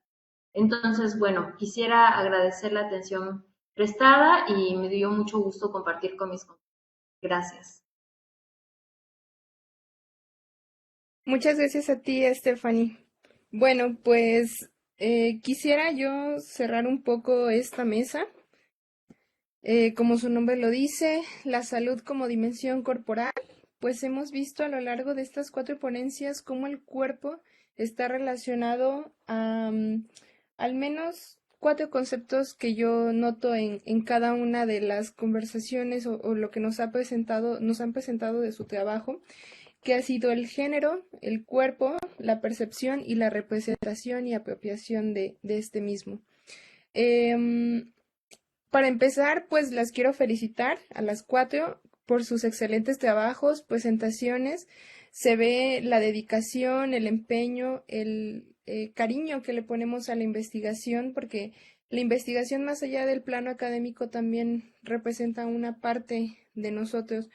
Entonces, quisiera comenzar un poco con el hecho de que son mujeres, o sea, son mujeres dentro del ámbito académico, hablando sobre temas de género en cualquier dimensión histórica, social, y que eso es algo muy importante que hay que destacar, que nosotras como científicas sociales, ¿qué estamos hablando sobre estos temas? Y bueno, yo pues tengo, o sea, esta mesa ha estado enriquecida por la antropología social, la antropología cultural, la psicología. Y bueno, yo invito a los presentes, a quienes nos están viendo en Facebook, a que por favor también nos compartan sus dudas, sus preguntas. Aquí pues tenemos magníficas presentadoras el día de hoy y con temas muy importantes, con perspectivas interesantes al respecto de sus campos de estudio, sus trabajos y bueno, quiero comenzar con esto. En Facebook nos dicen, qué hermoso trabajo, maestra Stephanie, muchas felicidades. De Raúl Rendón. Y bueno, en lo que comienzan las preguntas, si es que alguna también de ustedes tiene alguna pregunta, yo quisiera, bueno, yo personalmente tengo como algunas preguntas sobre las ponentes, no sé si gusten que vaya realizándolas una por una o suelto las preguntas y para que tengan ustedes tiempo de pensarlas, no sé, cómo quieran que sea la dinámica. Si tienen alguna Una propuesta. por una está bien, yo creo. ¿Una por una? Ok. Eh, bueno, pues en lo que, bueno, aquí en Facebook, por el momento no tenemos, igual ahorita revisamos por YouTube, pero bueno, para la mesa 1, para la ponencia 1, para la doctora Andrea, yo tengo una pregunta. Más allá de la labor antropológica que se realiza al sensibilizar un tema como este, que es la salud en este tipo de comunidades, incluyendo los fenómenos que existen alrededor, como antropólogos, ¿cuál considera que es el aporte que se realiza en cuanto al rastreo, ubicación y prevención de este tipo de enfermedad? Sí, bueno, justamente he estado también haciendo colaboración con una fundación, la Fundación Genes Latinoamérica, que es la que pues se ha acercado y ha acercado a investigadores y especialistas a las poblaciones y otros niveles de atención, ¿no? Desde cuestiones básicas como la alimentación, el acceso a la salud y en colaboración justamente se acaba de aprobar un anteproyecto de ley con punto de acuerdo para exhortar a la Secretaría de Salud del Estado de Veracruz sobre la importancia de realizar un censo de registro y de población de las personas que viven con enfermedades de baja prevalencia, para de esta forma generar una ruta, digamos, más adecuada para atender a la población, para la prevención y para que se ejerza el derecho a la salud de estas personas sin que reciban estigmatización o criminalización u otro tipo de trato, ¿no? Que puede ser despectivo o violento hacia estas personas. Entonces, sí hay una cuestión práctica que estoy intentando generar a partir pues de generar o apoyar o impulsar estas políticas públicas. Muchas gracias, doctora. Bueno, como pequeño comercial, yo soy del estado de Veracruz y justamente he estado viendo últimamente cómo han hecho reportajes principalmente cadenas que son del Caribe, como Univisión y demás, reportajes sobre esta comunidad y creo que el enfoque que se hace siempre es médico, o sea, siempre es como, ubicamos Sí. Que esta enfermedad viene de Bruselas, si mal no recuerdo. Es que hay distintas, justo esta parte del efecto fundador que hay en estas dos regiones, ya por cuestiones de tiempo, sí, al menos en la taxia espinocerelosa hay como dos hipótesis, una de que proviene de España, otra que proviene de la parte de los Pirineos.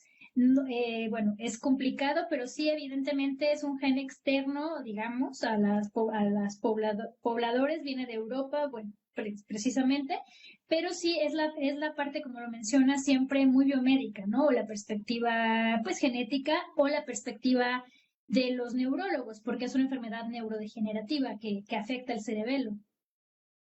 Sí, claro. Entonces, bueno, mi punto es que justo yo creo que esta manera como de sensibilizar a la población ha sido mediante este discurso de mostrar que es una enfermedad pues neurológica, que tiene estos efectos y demás, y justo lo que yo veo en sus discursos, y yo creo que es a lo que me lleva a mi segunda pregunta, es cómo cada familia habla desde su historia personal, cómo han vivido esta enfermedad y bueno, incluso yo recordaba que había una persona a la que le decían y bueno, justo esto yo creo que va encaminado, bueno, es que traté como de encaminar mis preguntas justo a una mesa con otra, que la maestra, Laura, yo creo que ahorita me podía responder conforme a la historia cultural.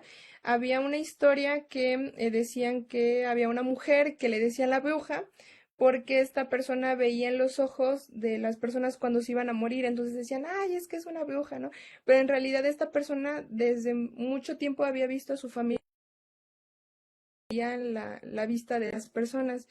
Entonces, ¿cómo existen este tipo de también narrativas que se van creando e historias y que van encaminadas hacia los tatuajes y la reapropiación del cuerpo? Entonces, creo que aparte como de los tatuajes, ¿qué tipo de rituales o reapropiación del cuerpo he encontrado a partir de estas familias que han pues atravesado por este tipo de situaciones? Sí, claro, esta parte ellos le llaman tener mirada de ataxia. Es la forma en cómo ellos han nombrado, también hay formas, digamos, desde la comunidad, ¿no? Estos conceptos desde la comunidad de nombrar ciertos síntomas, que acá, bueno, los oftalmólogos tienen un nombre para referirse a sí es una mirada muy particular de que los ojos se dilatan, se hacen grandes, ¿no? Y se han identificado, o sea, las personas ya tienen formas de diagnóstico comunitarios para diagnosticarse a sí mismos, ¿no? Decir, esa persona ya tiene mirada de ataxia y evidentemente dicen ellos mismos, cuando llegan al diagnóstico, yo sabía que tenía. Entonces, sí hay como esta parte pues, de la comunidad, de tanto tiempo de convivir con ella. Y sí, otras formas de reapropiación, pues son mediante pues, rituales que también estoy intentando analizar, mortuorios, en donde se acompaña la muerte sobre todo de los infantes, pero también, por ejemplo, la realización de celebrar la vida a partir de rituales de paso como los 15 años. Lo que he identificado es que hay niñas, desafortunadamente las poblaciones infantiles se ven más afectadas por una cuestión de el número de copias del gen con el que nacen, ¿no? Y cómo estas niñas pues mueren a una temprana edad o adquieren la discapacidad a una temprana edad y entonces las niñas se les hacen los 15 años a cuando tienen 12. ¿Pero qué? Porque saben que a los 15 años quizá las niñas o niños mueran o tengan alguna, pues una serie de discapacidades. Entonces, esta idea de celebrar ciertas etapas de la vida antes también es una forma, creo yo, de reapropiarse, de, pues, digamos, luchar en contra de esta enfermedad y generar ciertos, sobre todo, vínculos afectivos, celebrar la vida, ¿no? Mientras que las personas están. Entonces, eso creo que también lo he identificado. Muchísimas gracias. Bueno, hasta aquí no sé si alguna de las ponentes también tenga alguna pregunta como entre ustedes que quieran realizar. A ver, creo que sí. Ok, a ver, aquí hay un mensaje en el chat, lo voy a leer. Es de Abraham García. Dice, felicitaciones a todas. Para Emma, muy interesante y muy importante investigación. Una pregunta para plantear el debate. Tú nos hablas muy bien del complejo proceso del cáncer de mama y cómo las mujeres que toman acciones desde una nueva postura, que en lugar de la reconstrucción se elige la sanción integral, esto constata con la aún denominante presión patriarcal del aumento de los senos, que también es un proceso de agresión para cumplir con el manejo del cuerpo de la mujer como objeto sexual. Entonces, esta acción consciente de no estar obligadas a reconstruir esta parte del cuerpo, ¿lo ves como una forma de quebrar esta materialización del cuerpo de la mujer? Y esto complejiza con aquellas mujeres transexuales que en su proceso de transformación también parecen darle una gran importancia a tener senos grandes. ¿Qué opinas de esto? Maestra Emma, no sé si anda por aquí. Sí, bueno, sí, creo que no podríamos generalizar, pero sí es una perspectiva distinta, ¿no? Está incluso, podríamos pensarla como radical en contraste con lo que se venía promoviendo. Estoy leyendo la pregunta acá, que fue como muy largo. Sí, claro. Igual Ya, no sé si quiera que... ya, aquí la tengo ya. Ok, Como quebrar la materialización del cuerpo de la mujer. Sí rompe con los estereotipos y además la forma en la que ellas lo están presentando tiene más que ver con una dimensión distinta, ¿no? A la que se venía trabajando. Y en cuanto al tema de la transexualidad, creo que no lo había pensado de esa manera. Quizás sí pueda ser como muy complejo abordarlo desde esa perspectiva, sobre todo con el cumplimiento, otra vez, ¿no? De los estereotipos de lo que se vive para ser mujer, ¿no? Para ser mujer tengo que tener senos y además tiene que ser senos grandes. Hay una autora que se apellida Giraldo Mora, no recuerdo ahora el nombre, pero ella justamente trabajó durante mucho tiempo el tema del cáncer de mama y abordaba particularmente el tema de los senos, ¿no? Cómo incluso el miedo a perder o a que se remueva uno o ambos senos primaba sobre el diagnóstico. Entonces, o sea, me siento una bolita, no me atiendo porque si me atiendo posiblemente me digan que es cáncer y me tengan que remover un seno o ambos y pues no quiero perder la feminidad, ¿no? Entonces, en ese sentido creo que sí es un punto importante también en lo que menciona Abraham García. No sé si respondí o me hice más bolas. gracias, maestra. No, No, yo creo que quedó muy claro. Y bueno, aprovechando, yo también le quiero hacer una pregunta con respecto al trabajo, porque usted mencionaba que había mucho el trabajo de voluntariado y de el acompañamiento entre familiares y demás, que posteriormente eh, se convierten en activistas y hay toda esta incidencia en la política pública. Si en estos casos, como lo hemos visto, por ejemplo, bueno, son temas muy diferentes totalmente, ¿no? Pero, por ejemplo, en cuestión de violencia de género, las mujeres entre colectivos crean ciertos protocolos de atención, de apoyo, de acuerpamiento. En el caso de este sector que usted estudia, también ustedes bueno, se ha creado o hay alguna especie de protocolo o de cuestión bueno, aparte de ser privado, por así decir, entre círculo, entre ellos mismos, si eso también lo han querido transmitir hacia una política pública o a una institución o demás. sí, justamente, bueno, todavía no lo he analizado desde una perspectiva más desde las comunidades emocionales de Miriam Jimeno, apenas estoy comenzando a hacerlo, pero sí hay estos grupos de acompañamiento emocional. De hecho, cuando estaba el Seguro Popular, que fue cuando yo comencé a acercarme a estos grupos, la trascendencia de sus acciones era esa. O sea, como ya no tenían que preocuparse por el acceso al tratamiento, su acompañamiento era emocional, netamente desde la aceptación del diagnóstico, el cómo se le iba a informar a los hijos, el tema del divorcio o si se continuaba en una relación, el cómo iban a ser las relaciones sexuales, pero siempre desde el acompañamiento emocional. Incluso hay grupos que tal cual se han dedicado a ello, ¿no? En Guadalajara particularmente, que es donde yo lo he trabajado, sí existen grupos, las reuniones, si hay alguien ahí que le interese, son todos los martes, ay, se me fue el nombre de dónde son, pero es cerquita de Cush de la Normal, pero justo está orientado a ello, ¿no? Y cómo desde este abordaje emocional y desde la empatía por la otra, e incluso, bueno, por sus familias y por sí mismas, se hace toda esta movilización de actividades y de buscar acompañarlas y acuerparlas durante el tránsito, tanto del diagnóstico hasta que, bueno, se termina el tratamiento, e incluso después. Ok, muchísimas gracias. No, Sí, luego nos pasa el dato para que, pues, si alguien anda en Guadalajara o pues desee como brindar también asesoría, pues yo creo que estaría muy bien que las personas sepan y conozcan este tipo de espacios. Muchísimas gracias. Y bueno, a ver, voy a ver si anda otra pregunta por aquí. Ah, sí. Hay una pregunta precisamente para la doctora Laura.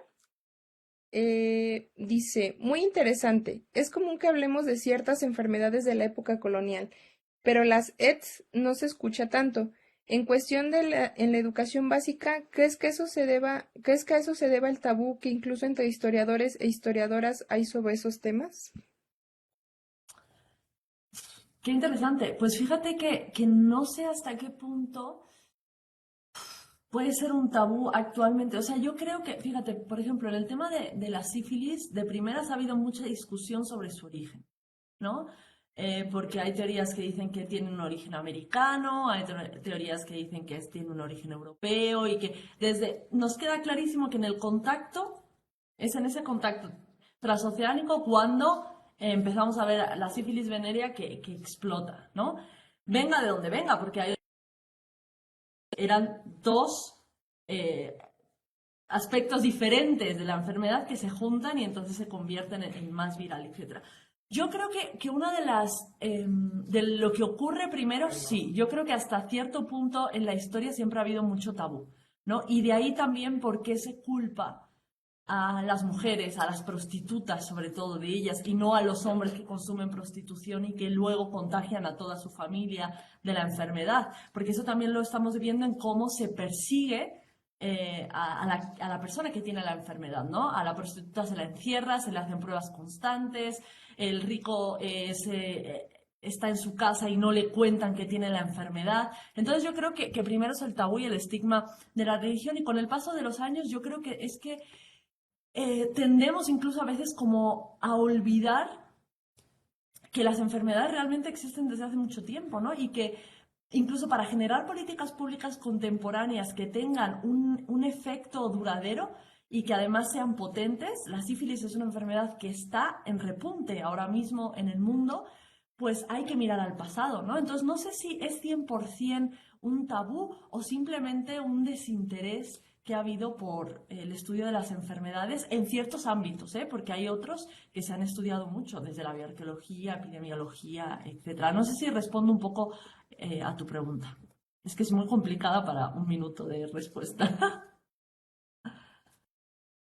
Sí, bueno, aquí se encuentra la persona que participó. No sé si quiera preguntar algo directamente, a ver. ¿No? Está bien.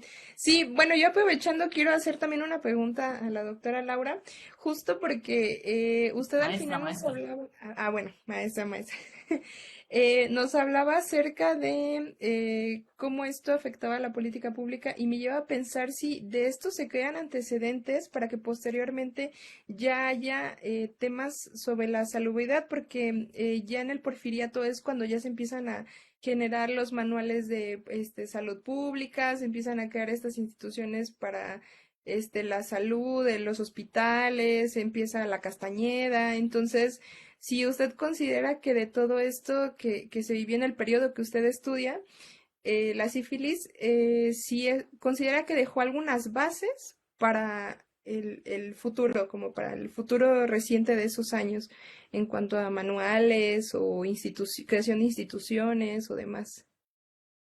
Claro, o sea, yo por ejemplo, que haya hospitales de BUBAS, o sea, que estén como enfocados a la atención de personas que sufren enfermedades venéreas desde la colonia y tal, yo creo que lo podemos mirar con esa doble visión, ¿no? Esa ayuda al enfermo, pero también ese control del enfermo. Y así lo vamos a ver también en todo lo que se publica con respecto a una enfermedad, además venérea. O sea, claro, se publican cosas y hay protocolos y hay tal desde una mirada muy biomédica, ¿no? Nada de entender el padecimiento y la experiencia del enfermo dentro de tal, pero es eso, o sea, sobre todo en esta época es para reordenar la población. Entonces, podemos verlo y podemos leerlo de esa manera. Si no, también a lo mejor sería un acercamiento un poco erróneo. Tenemos que entender que el pasado, pues, se tenían otras ideas, ¿no? Y otras visiones de la enfermedad. Y ese es otro de los errores que luego creo que son muy criticables, el intentar ver con ojos del presente lo que ocurría en el pasado. Yo creo que ahora, con la inserción de la antropología médica, ¿no? y de otros discursos que tienen al paciente como centro y no la enfermedad clínica como tal, creo que ahora es el momento donde se puede y se está haciendo y promoviendo mayores avances, sobre todo para el control, ¿no? de estas enfermedades que afectan, y lo tenemos que ver, por condiciones estructurales a ciertos sectores de la población y a ciertos países, además, muy concretos en el globo, ¿no? Aunque la sífilis es una enfermedad que se está extendiendo, como he dicho, a nivel global. Muchísimas gracias, doctora. Pues no sé si gusta como agregar algo más para pasar a la siguiente Nada, todo pregunta. bien. ¿No? Ok, Nada. ok. Bueno, y para la historiadora Stephanie, yo quisiera preguntar un poco acerca de, pues como todas las presentadoras lo han dicho, esta conexión que hay del género con el cuerpo. Entonces, tú nos hablabas al final de esta cuestión del mapa, del mapeo corporal y de cómo es que también este tipo de olores en cuanto a si es en un hombre es porque estoy generando dinero, ¿no? Pero si es en mí, no está bien porque no genera esta imagen estética como de mujer y demás. Entonces, en tu estudio de caso, la mujer, estas dinámicas del género, ¿cómo es que cambian un poco en cuanto a su relación laboral y también en cuanto a las dinámicas sociales? Porque también pues la mujer también se vuelve una proveedora, pero si es que hay más trabajos por esta cuestión de que no hay una regularización en el salario, si es que existen más trabajos y bueno, eso sería como en general la pregunta. No sé si me di a explicar bien, si no, tú dime. Es que estaba ahorita leyendo Eh, mis apuntes y dije, ok, bueno, creo que sí, creo que sí le entendí. O sea, básicamente, por ejemplo, una de las categorías que me ayudan a analizar los espacios de trabajo en la industria camaronera son bien interesantes porque, por ejemplo, en el puerto, que es la Administración Portuaria Integral, ahí no hay ninguna mujer laborando, ni obrera ni nada, son puros hombres, ¿no? Pescadores, camaroneros, trabajando en el taller, los mismos jefes, ¿no? De producción. Y, por ejemplo, durante mi trabajo de campo,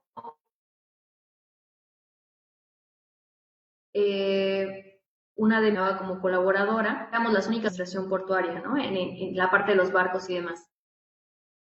Eso obviamente permite entender que las dinámicas, ¿no? Del mercado laboral y las formas justamente se ha estructurado los espacios en este sector camaronero, pues ha sido desde estos cuerpos que están condicionados desde las concepciones sociales a lo que se cree de rudeza, de riesgo, ¿no?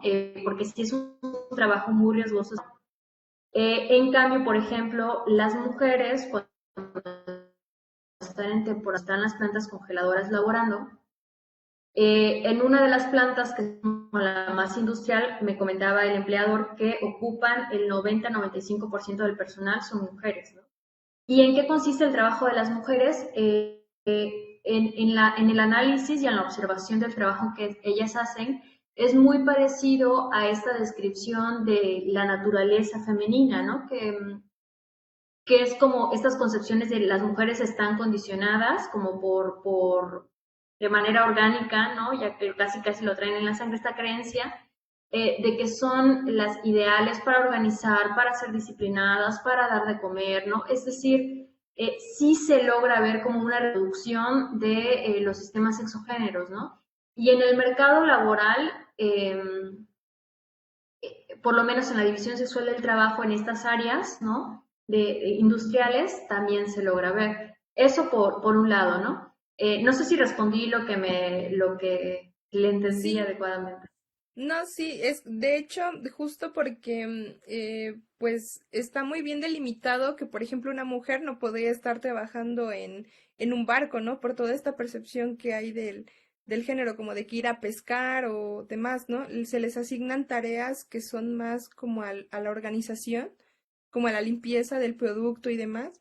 Entonces creo que de ahí es que iba mi pregunta, como de esta organización a partir del género en el trabajo. Y pues bueno, sí, o sea, sí respondió mi pregunta. Igual no sé si alguno de los presentes quiera realizar otra pregunta o algo más que desees agregar, Stephanie. Ah, Abraham, creo que levantó la mano. Sí, Adelante. igual, lo hago con micrófono para que sea un poco más rápido. Bueno, Stephanie, pues algo que me llamó mucho, bueno, me quedó dando vueltas en la cabeza lo que dijiste fue, como bien decías sobre el mapeo del cuerpo, sobre identificar las manos, los pies, o sea, una lectura del cuerpo a partir del trabajo, ¿no? De la experiencia. O sea, como esta sensación de lo que algunos hablan, esto de cómo el trabajo te va construyendo tu cuerpo, lo va modificando. Y lo que se me hizo más interesante, porque lo que te quiero preguntar, es justamente el tema de los olores, ¿no? Me pareció como que uno de los temas que más me impacta por lo que decías que ellas te dicen que luego tienen que hacer a partir del olor que queda impregnado, ¿no? Entonces incluso no es solamente algo que se quede al nivel de piel, sino que el olor, el aroma, pues crea como una nube, ¿no? O sea, como que es un aura que queda en las personas. Y se me hace muy interesante cómo lo planteas por este mandato todavía, ¿no? De esta, no sé si te lo comentaron, tú lo interpretas con esa sensación como de vergüenza, de ocultarlo, porque lo que decías, ¿no? Que se iban caminando o haciendo otras formas, o que estuviera poco lleno el transporte. Entonces es interesante porque todavía creo que entre los hombres llega a ser un poco dominante, un poco tranquilo, el tema que el olor no es tan como para ocultarse, ¿no? Entonces, se me hace interesante esa parte sobre hasta qué punto tú consideras que esta experiencia que ellas te comentan, justamente hablamos entonces de este cuerpo como un poco más etéreo, como esta interpretación que ellas dan todavía esta sensación de que el aroma, que es algo que no pueden evitar tener por su trabajo, se vuelve algo que realmente se vuelve algo más que un estigma, no sé si tú lo plantearías como una carga adicional que ellas tienen en cómo reconstruir o reconfigurar su identidad como mujer, ante que el aroma de, pues soy mujer, este es mi trabajo y no puedo hacer un esfuerzo sobrehumano para tratar de ocultar algo que tengo que hacer, ¿no? Como que un esfuerzo adicional que tienen que hacer ante algo que no pueden evitar, ¿no? Gracias. Gracias, Abraham. Ahorita respondo esta parte, nada más que se me fuera la idea. En función de estos espacios, algo que olvidé comentar es que la dinámica en la forma en la que opera el trabajo no solo responde a las técnicas corporales, ¿no? De acuerdo a, porque son mujeres, trabajan mejor en el pelado del camarón, ¿no? Porque son ordenadas, sino que también deviene de una hipótesis que yo relaciono que los hombres sí se pueden alejar de los núcleos familiares, ¿no? Porque muchas veces son los hombres proveedores que se adentran o se adentraron a la mar. Pero los que se quedan en las plantas congeladoras son mayoría mujeres y no se desprenden de este núcleo familiar, porque justo quién cuida, ¿no?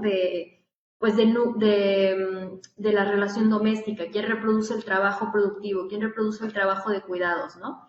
Y es algo que es adicional, ¿no? Y lo otro que me comentabas, Abraham, sí, o sea, de hecho justo es algo que quiero seguir ampliando porque justo el tema del olor y de lo sensorial no solo habla de estas concepciones desde el sistema sexo-género, sino también de las condiciones sociales, ¿no? Porque, ¿qué implica para alguien tener su propio vehículo, en el caso del dueño de la planta, y que cuando llegue a su casa alguien más le lave la ropa, que alguien más, o sea, ¿sabes? Como estas dimensiones que también se entrecruzan, ¿no? Y que justo feminismos desde la interseccionalidad lo han propuesto mirar la clase y el género.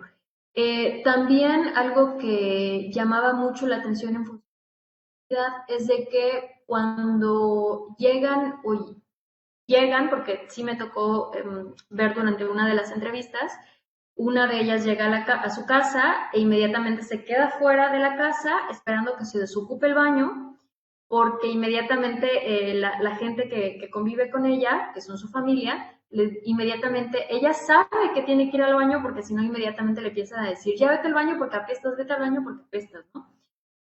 Eso fue por un lado. Por otro lado, en los relatos de las mujeres que crecieron a infancias y pues mantenían como estas relaciones de pareja, justo ellas comentaban de que las mandaban igual a bañar. O sea, otra vez no solo me tocó como observarlo en trabajo de campo, sino que en los relatos de ellas también decían eso, ¿no? Como no lo expresaron de esta forma, pero sí había como una denuncia implícita de, es que a mí me mandan a bañar.